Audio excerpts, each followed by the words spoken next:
So I think the topic for today is directly related to your experience. Your background is leveraging trusted advisors as your GPS, like it's your directional beacon.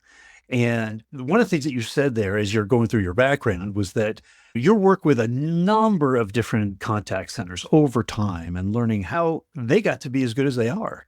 So you're learning every day, and we're going to learn from you.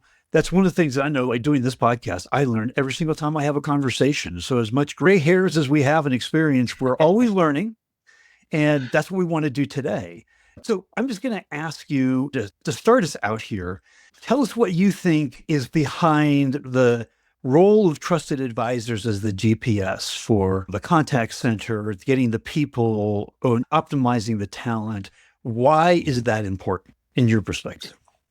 Yeah. So great question, C. So I think the role of the trusted advisor, and we've talked a little bit before about it being the GPS for your contact center.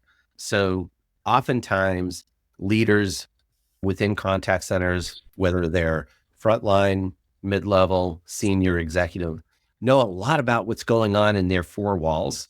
They don't have the time to really dedicate to exploring out without being hit by a lot of salesy information to know what other contact centers are doing.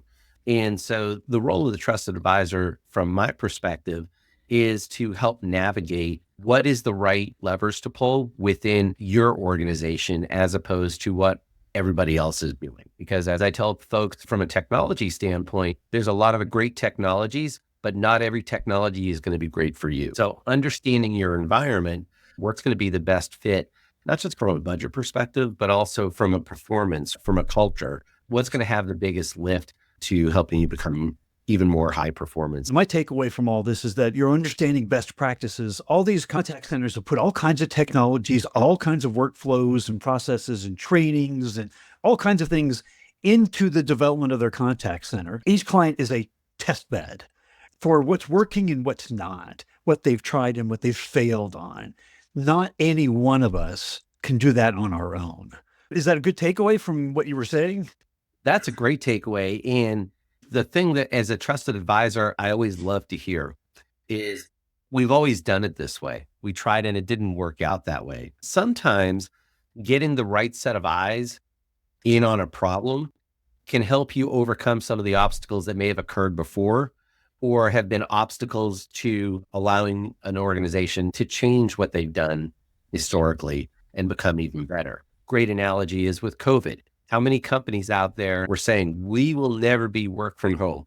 We have to work in the office. That's the only way we can be productive. Prove that wrong. When put into a situation, companies were able to figure out a way to be productive, to maintain their culture that they had, and have actually become stronger as a result.